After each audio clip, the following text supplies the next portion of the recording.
जय हिंद दोस्तों केंद्रीय कर्मचारियों और पेंशन भोगियों के लिए खुशखबरी है कि पेंशन वृद्धि पर अब पेंशन मंत्रालय का फाइनल आदेश जारी हो चुका है। डिपार्टमेंट ऑफ एक्सपेंडिचर ने भी इसकी मंजूरी दे दी है और अंतिम पेच हट चुका है। दोस्तों अब क्या होगा? अब मैं अंतिम पेच इसलिए कह रहा हूं दोस्तों, पेंशन वृद्धि को लेकर के हमने पहले भी वीडियोज बनाई थी, तो उस समय पहले तो ऑनरेबल सुप्रीम कोर्ट ने इसका आदेश दिया, उसके बाद सरकार ने उसको रिव्यू करने के लिए भेज दिया था। उसके बाद जो है लगातार कई पेंशनर्स थे अपने डिपार्टमेंट्स को भेज रहे थे कि भाई ऑनरेबल सुप्रीम कोर्ट ने से तो आदेश दे दिया है, हमें इंप्लीमेंट क्यों नहीं किया जा रहा है, क्यों हमारी पेंशन वृद्धि नहीं की जा रही है। तो डिपार्टमेंट की तरफ से अगर आपने भी आरटीआई डाली हो या ग्रीवांश डाली हो सीपी ग्राम में, तो आपको जरूर यह रिप्लाई आया होगा कि अभी हमें अपने डिपार्टमेंट की तरफ से कोई आदेश नहीं मिला है, या डिपार्टमेंट यह आदेश दे रहा था कि हमको पेंशन मंत्रालय यानी कि डीओपीपीडब्ल्यू के द्वारा अभी तक कुछ भी निर्देशित नहीं किया गया है। तो अब जाकर के दोस्तों डीओपीपीडब्ल्यू ने, गवर्नमेंट ऑफ इंडिया, यह निर्देशित कर दिया गया है सभी डिपार्टमेंट को, और बिल्कुल लेटेस्ट है दोस्तों, 20 मई 2025 का ऑफिस मेमोरेंडम जारी किया है। और आप देख रहे हैं दोस्तों अलग अलग यह department, CGA controller general of accounts, controller of account, ministry of finance, और आप government of all state and union territory, department of DOPT, इसको भी भेज दिया गया है। तो आप यहां पर देख रहे हैं स्टाफ साइड, इवन की जो है जो यूनियन है, all members of staff side of national council of JCM, इनको भी भेज दिया गया है, और डिपार्टमेंट ऑफ एक्सपेंडिचर को भी यह कॉपी भेज दी गई है। अब दोस्तों मामला क्या है इसके बारे में, अब ये अंग्रेजी में है दोस्तों, ठीक है ना, और आपको पता है कि मैं आपको हिंदी में बताता हूं, तो हिंदी वाला ही आपको बताता हूं। तो इससे पहले इसके बारे में शुरू करूं दोस्तों, आप सभी से मैं एक क्षमा भी मांगना चाहूंगा। जो मेरे रेगुलर व्यूअर्स हैं, बहुत पसंद करते हैं, कुछ नाराजगी भी उनकी तरफ से आ रही थी कि आप इतने दिनों तक कहाँ थे, क्यों वीडियो नहीं बना रहे हैं रेगुलर। तो दोस्तों अब उनको पसंद है वीडियोज और विश्वास करते हैं, चाहते हैं कि डेली ही मैं वीडियो बनाऊं, ये मत, और वो नाराज हो रहे हैं इस चीज़ को। उनकी नाराजगी बिल्कुल जायज़ है दोस्तों, क्योंकि वो पसंद करते हैं, विश्वास करते हैं, प्यार करते हैं, तो उनकी नाराजगी भी जायज़ है। लेकिन दोस्तों मैं आपको बता दूं कि मैं अपना पूरा फोकस अगर जो है यूट्यूब की तरफ करता हूं, तो मेरी कई जिम्मेदारियां छूट रही थी, आप समझ ही सकते हैं। इसके अलावा भी कई जिम्मेदारियां होती हैं जीवन में, ठीक है ना, तो उनसे थोड़ा उनको कर नहीं पा रहा था फुलफिल, इसलिए थोड़ा मुझे कम करना पड़ा दोस्तों। लेकिन आप चिंता ना करें, जो भी जरूरी सूचनाएं होंगी, तो रेगुलर तो भले ही ना बनाऊं मैं वीडियो, लेकिन जो भी जरूरी सूचनाएं होंगी अपनी वीडियो के माध्यम से समय समय पर आपको देता रहूंगा, ठीक है। अच्छा, अब चलते हैं दोस्तों इस पर। और दोस्तों देखो, जिनको नॉशनल इंक्रीमेंट जो काल्पनिक वृद्धि होनी है, किसकी होनी है, क्या होनी है, वो पता है, ठीक है ना, बिल्कुल सब चीज पता है। जिन्होंने देख लिया तो उनको देखने की जरूरत भी नहीं है, लेकिन जिनको नहीं पता है इस वीडियो को जरूर और पूरा देख लेना और समझ लेना, ठीक है। उसके बाद ही आप अपने जो कमेंट्स में सवाल हैं उस चीज को, क्योंकि इस चीज में मैं आपके पूरे सवाल क्लियर कर दूंगा, ठीक है, और आपको कमेंट करने की भी जरूरत नहीं पड़ेगी, इसलिए वीडियो ही देख लेना आप पूरा, ठीक है। अच्छा जी, तो एक तो हुई है दोस्तों, अच्छा ये है कार्यालय ज्ञापन, ऑफिस मेमोरेंडम, और विषय है इसका 30 जून 31 दिसंबर को केंद्र सरकार की सेवा से सेवानिवृत्त हुए कर्मचारियों को उनके पेंशन लाभ की गणना के प्रयोजनार्थ 1 जनवरी को काल्पनिक वृद्धि प्रदान करने के संबंध में। इसके ऊपर हमने पहले भी वीडियो बनाई थी, लेकिन इसमें अब डीओपीपीडब्ल्यू का आदेश आ चुका है, ऑफिस मेमोरेंडम आ चुका है, तो मैंने आपको बता ही दिया है कि अब डिपार्टमेंटल कार्रवाई शुरू हो जाएगी, और कैसे होगी मैं आपको वो भी आगे बता दूंगा। देखिए इसमें दूसरा पॉइंट है, इसको मैं एक हालांकि कुछ को पता भी होगा, फिर भी मैं आपको बता देता हूं कि ऑनरेबल सुप्रीम कोर्ट ने नॉशनल इंक्रीमेंट के ऊपर अपना आदेश दे दिया था। लेकिन उसके बाद क्या हुआ कि 11 जुलाई 2023 को जो आदेश दिया था, तो उसके आदेश की समीक्षा की मांग की गई थी सरकार की तरफ से कि इसकी समीक्षा की जाए, क्योंकि ऑनरेबल कोर्ट ने जजमेंट दे दिया था कि इसकी समीक्षा की जाए या फिर इस पर पुनर्विचार किया जाए। सरकार ने ऑनरेबल सुप्रीम कोर्ट में अपील दायर की थी, ठीक है। लेकिन उसके बाद क्या हुआ, माननीय सुप्रीम कोर्ट ने दिनांक 18 दिसंबर 2024 के आदेश के तहत इस विभाग द्वारा दायर समीक्षा याचिका को इस टिप्पणी के साथ खारिज कर दिया था कि रिकॉर्ड को देखने पर कोई त्रुटि स्पष्ट नहीं होती, जिसके कारण आदेश पर पुनर्विचार किया जाना आवश्यक हो। यानी कि ऑनरेबल सुप्रीम कोर्ट ने जो समीक्षा के लिए, पुनर्विचार के लिए इन्होंने सरकार ने भेजा था, उसको खारिज कर दिया कि जो हमने डिसीजन दिया है बिल्कुल सही है, इसमें ऐसी कोई भी त्रुटि नहीं है। अगला पॉइंट है दोस्तों इसमें कि माननीय ऑनरेबल सुप्रीम कोर्ट ने बाद में रेलवे मंत्रालय, क्योंकि रेलवे मंत्रालय ने जो बाद में दायर किया था मिसलेनियस एप्लीकेशन 2400/2024 और अन्य याचिकाओं का दिनांक 20 फरवरी 2025 के आदेश के तहत निपटारा कर दिया और मामले में निम्नलिखित अंतिम निर्देश जारी किए। ऑनरेबल सुप्रीम कोर्ट ने इसके बाद अंतिम निर्देश कब जारी किए दोस्तों? डिसीजन तो आ गया था 11 अप्रैल को 2023 को, तो 20 फरवरी 2025 को अंतिम निर्देश इसके जारी कर दिए गए सुप्रीम कोर्ट की तरफ से। और क्या क्या थे इसमें दोस्तों? इसमें फाइनल तो कर ही दिया था, इसमें एक अमेंडमेंट भी किया था, आपको पता होना चाहिए, मैंने वीडियोज में बताया था पहले कि पहला है दोस्तों कि दिनांक 4 अप्रैल 2023 का निर्णय तीसरे पक्ष के मामले में भी निर्णय की तिथि से प्रभावी होगा। देखिए दोस्तों काफी वो चल रही थी कि भाई जिन्होंने कोर्ट किए हैं, कोर्ट केस किए हैं तो उनको तो बेनिफिट मिल रहा है, लेकिन जो इतने सारे जो नहीं कर पाते हैं कोर्ट के, जिनको जानकारी नहीं होती है, लेकिन नियम उनके लिए भी होने चाहिए, उनको भी यहाँ मिलना चाहिए। तो ऑनरेबल कोर्ट ने सीधा कहा है कि उनको भी मिलेगा, जिन्होंने भले ही तीसरा पक्ष का मतलब यही है दोस्तों, जिन्होंने कोर्ट केस नहीं किया था उनको, लेकिन उनको कब से मिलेगा? निर्णय की तिथि अर्थात एक वेतन वृद्धि मिलनी है, यानी कि 3% बेसिक पेंशन बढ़नी है।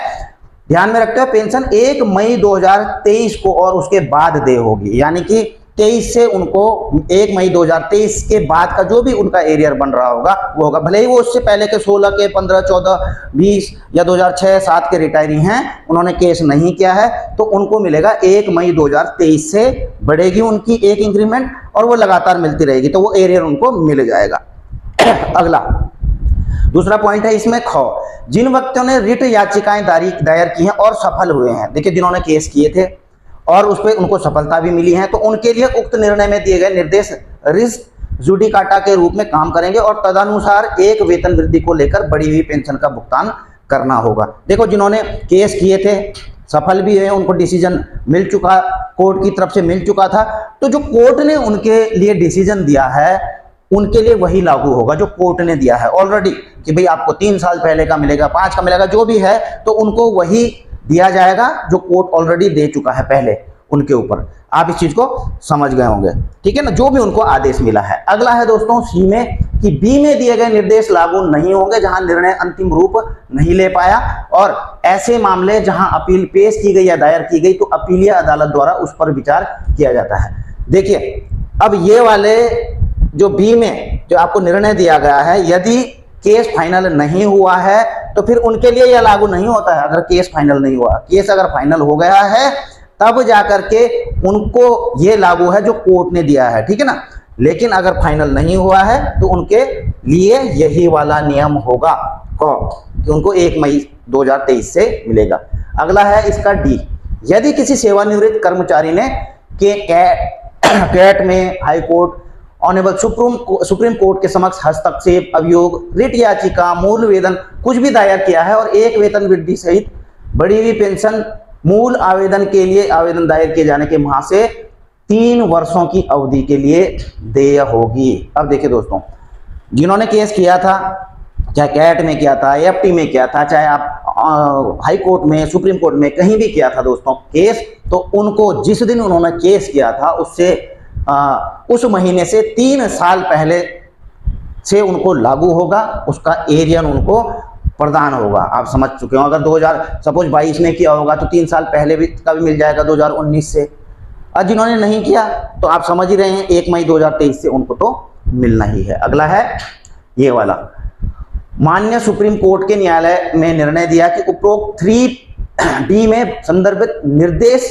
व सेवानिवृत्त सरकारी कर्मचारियों पर लागू नहीं होंगे, जिसे भारत संघ बनाम अन्य बनाम एम सिद्धराजन में निर्णय के बाद केंद्रीय कैट। अब देखिए दोस्तों, इसमें एक और चीज है कि अगर ऑनरेबल सुप्रीम कोर्ट ने जब आदेश दे दिया था, भारत सरकार बनाम एम सिद्धराज ने भी केस किया था, तो उसके बाद अगर इनके केस पेंडिंग है किसी के, क्योंकि इस पे निर्णय आने के बाद किसी की केस पेंडिंग है यहाँ पर, तो उनको नहीं मिलेगा 3 साल पहले का। इस चीज को भी आप समझ लीजिए, ठीक है ना।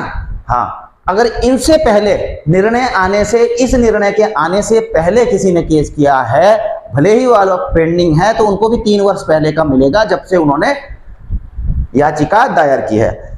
इसके अलावा माननीय सर्वोच्च न्यायालय ने स्पष्ट किया कि यदि बकाया राशि सहित कोई अतिरिक्त भुगतान पहले किया जा चुका है तो भुगतान की गई ऐसी राशि वसूली नहीं जाएगी। कि किसी का निर्णय आ गया था, डिपार्टमेंट ने उनका भुगतान कर दिया, ठीक है ना, तो उनका ऐसा नहीं कि इस केस से कुछ फर्क पड़ेगा कि नहीं जी इनको इतने से लागू होना था, पहले का भी दे दिया तो वापस ले लो, नहीं, इनको दे दिया, उनको दे दिया, उनके लिए कुछ नहीं होगा, ठीक है। जो मिल गया मिल गया, उनसे भुगतान की वसूली नहीं की जाएगी। और इसमें एक और चीज लिखी हुई है दोस्तों, जो डिपार्टमेंट ऑफ एक्सपेंडिचर और विधिक मामलों के विभाग के जो इनके लीगल मामले देखते हैं कि परामर्श से मामले की जांच की गई और सलाह दी जाती है, और इन्होंने सलाह दी जाती है कि सर्वोच्च न्यायालय ने जो आदेश दिए हैं उसके अनुसरण में इसको ये लागू कर दिया जाए। 1 जुलाई और 1 जनवरी को वेतन वृद्धि की अनुमति देने के लिए कार्रवाई की जाए। बिल्कुल डिपार्टमेंट्स को यह आदेश दे दिया गया है कि जो यह आदेश है इसके ऊपर कार्रवाई कर दी जाए, यानी कि जो देय होने से 1 दिन पहले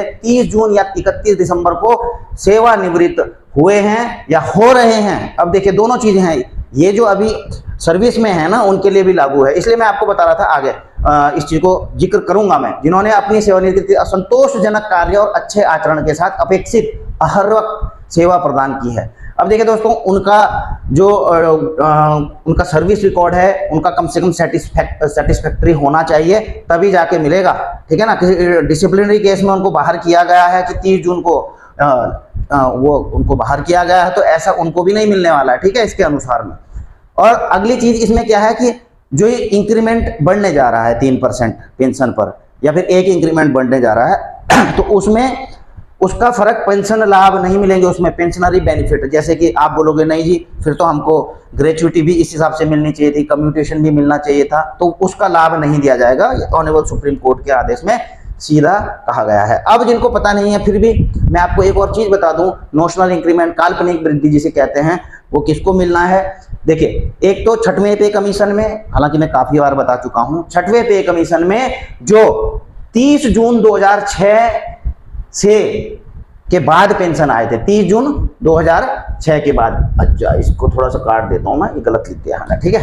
30 जून 2006, क्योंकि 6वें पे कमीशन में क्या हुआ था, जो डेट ऑफ इंक्रीमेंट थी वो 1 जुलाई को कर दी गई थी सबकी, ठीक है ना। तो 30 जून को कई आते थे 2006 के बाद, तो ऐसा होता था अब 1 जुलाई को उनकी पेंशन वृद्धि होती थी, लेकिन रिटायरमेंट 30 को हो गया, इसलिए नहीं बढ़ पाती थी। इसलिए जो 30 जून 2006 से आए हैं, 30 जून 2006 या 30 किसी भी 30 जून को आए हैं 31 दिसंबर 2015 से पहले, तो उनका भी जो है उनका एक इंक्रीमेंट बढ़ना है, ठीक है। अब आप ऐसा मत पूछना कि यार मैं अप्रैल में आया था, जनवरी में आया था, मेरी भी बढ़ेगी, बट नहीं बढ़ेगी, ये अंडरस्टूड होना चाहिए, मैंने आपको बता दिया है। पहली तो इनके लिए 2006 से पहले जो आए थे उनके लिए नहीं है, बिल्कुल भी नहीं है, ये आपको क्लियर कर दूं इसमें। और इवन की जो फैमिली पेंशनर्स हैं वो भी शामिल हैं, अगर उनके हस्बैंड जो सर्विस में थे अगर इस डेट को आए हैं तो फैमिली पेंशन भी बढ़ेगी, ठीक है ना, आप इस चीज को समझ लेना।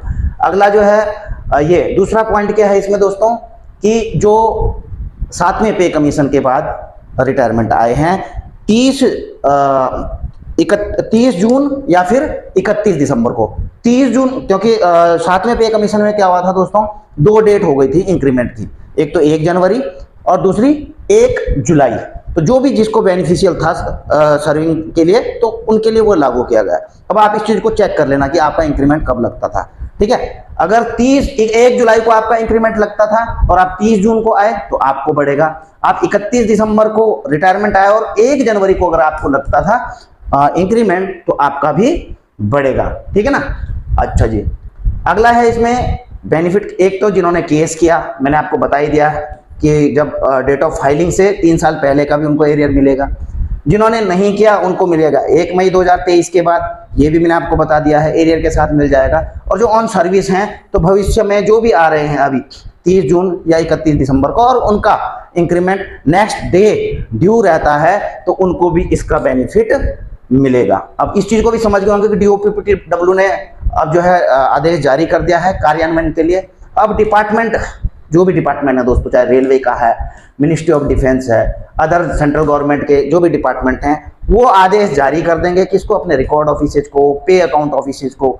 और आपके रिकॉर्ड ऑफिसेज, पे अकाउंट ऑफिसेज जो हैं एक्टिव हो जाएंगे और आपका दोबारा से जो इस दायरे में आते हैं उनका उनका जो है पेंशन दोबारा से कैलकुलेट किया जाएगा, वृद्धि की जाएगी नियमों के अनुसार, एरियर जो बनता होगा वो मिलेगा, आपका नया पीपीओ भी जारी होगा। तो ये थी दोस्तों पूरी की पूरी खबर। जिन्होंने पूरी वीडियो देखी होगी तो आई होप कि इस चीज़ को समझ गए होंगे। बाकी दोस्तों वीडियो अगर आपको अच्छी लगती है तो लाइक जरूर कर दिया कीजिए, हमको भी मोटिवेशन मिल जाता है। और आप चाहें तो चैनल को सब्सक्राइब भी कर सकते हैं, ठीक है ना। और आप ये चाहें कि औरों को भी ये जानकारी मिले तो इसे शेयर भी कर सकते हैं। इसी के साथ अपनी वीडियो यहीं पर समाप्त करता हूँ। जल्द मिलेंगे नई वीडियो में नई जानकारी के साथ। जय हिंद।